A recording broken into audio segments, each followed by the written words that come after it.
Hey, how's it going? George Anderson here with a little video for you today about strategic recovery. And one of the subjects I've been talking about quite a lot in some of my talks recently, and I wanted to share a little bit about that with you today. So first of all, what is strategic recovery? It is just recovery that you put in before you need it. And that's one of the things that allows us to maintain high performance, both physically and mentally as well. If you think a classic example of this would be somebody who's training. If you're doing any exercise, you go to the gym, you don't actually get stronger in the gym, you break yourself down in the gym, and then you get stronger when you recover. So you have to build in certain recovery strategies like sleep, for example, good nutrition, proper hydration, especially if it's been a longer, more aerobic session. Maybe some stretching and foam rolling, massage, all those sorts of things will help with the recovery. If you don't do those things, you just train, then you can imagine eventually you don't just get stronger and fitter, you eventually get injured. And that's very frustrating. So the same thing happens mentally as well. If you just push yourself harder and harder and harder, and you don't build in recovery to your day, to your week, to your month, to your year, then what happens is eventually you just become stressed and overwhelmed and keep that pushed on, keep that going, and eventually become burnt out. And that's the last thing that we want. And one of the stories that I've been telling in my sessions recently has been about something that happened to me about 5 years ago, which was probably the first time I really became personally aware of just how critical this strategic recovery is. And it was during my very first big endurance challenge, which was to run 10 marathons in 10 days. So I ran a marathon, then the next day I ran another one, and the next day another one, and I kept that going for 10 days to kind of raise money for charity, but that's sort of what I told everybody to give some logical reason for wanting to do something crazy like that. Now, I knew that the training and the physical and even the mental preparation were going to be important components, but actually the recovery was going to be just as important as both of those two aspects. So I paid really big attention to things like taking an ice bath after every marathon. That was horrible, but it seemed to me to be a really important part of that recovery process. And my goodness, did it help? I got out of those ice baths, and although I was shivering like anything else, I just felt like I had a new pair of legs at the end of it.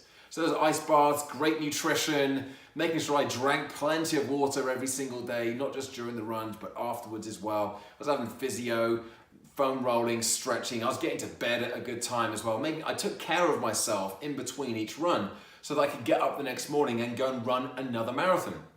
Now that was all going smoothly until the 9th marathon. And I had no idea when I went into this that I was going to be able to do even more than 3 of these. I thought 3 I'd be okay with because I trained quite hard for it. But beyond that, it was anybody's guess. And so I got to the 9th one. I was feeling fantastic. I woke up that morning feeling really strong. And I just had this thing in my mind that I was going to really push myself that day. And that was okay. I challenged myself, I pushed myself. I was about 20 minutes faster that day than any of the other marathons that I ran in those 10 days. But in doing so, I put a little tweak into my left quad, my thigh muscle, and didn't think too much of it. But because I was only one more away from completing this challenge, I was feeling fantastic. I don't know if you've ever taken your eye off the ball just as you get to the closing stages of a big challenge or a big piece of work or a project, but that's certainly how I was. And I skipped out in the ice bath because frankly they were unpleasant, and hey, I've only got one more to go. I didn't stretch and foam roll quite as much as I had been doing, and I'm pretty sure I consumed an entire American cheesecake that afternoon as well. I remember actually waking up on the couch at about 11 o'clock at night in my clothes. I'd had a shower, but I was in my clothes, and everyone else had gone to bed, and I was there sort of with that horrible dry taste in my mouth while I hadn't been drinking enough water, and I knew that I was going to be in trouble the next day.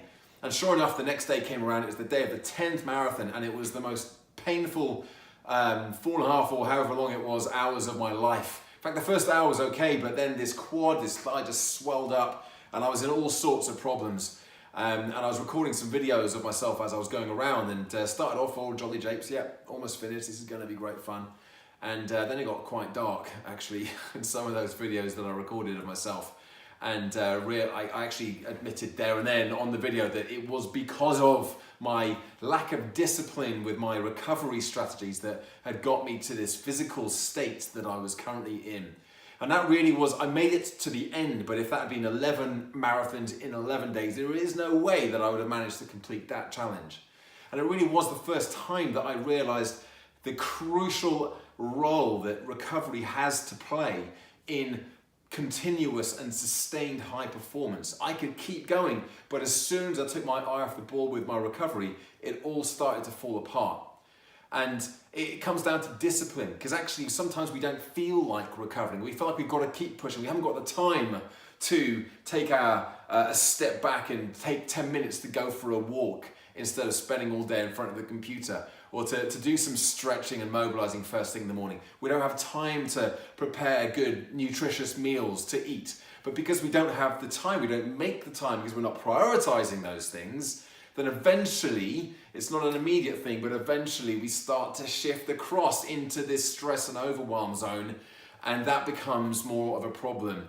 And by that point there, we're either forced to come back and recover, or we move into that burn, we either decide, yeah, okay, I need to recover now because I'm feeling stressed and overwhelmed, or we get forced to do it because we end up in that burnout territory. So building in a strategic recovery is absolutely essential, not just for physical challenges, but for these mental challenges as well. When we're trying to perform at our best and show up as our best selves each and every day, it's so important that we build these recovery strategies in.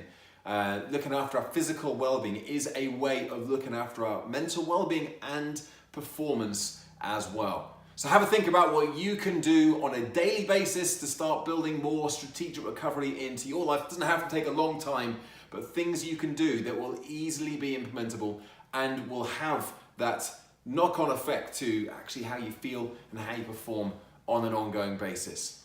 That's strategic recovery. Hope you've enjoyed that, found it somewhat useful, and I'll be checking back again later on with another video. Bye for now.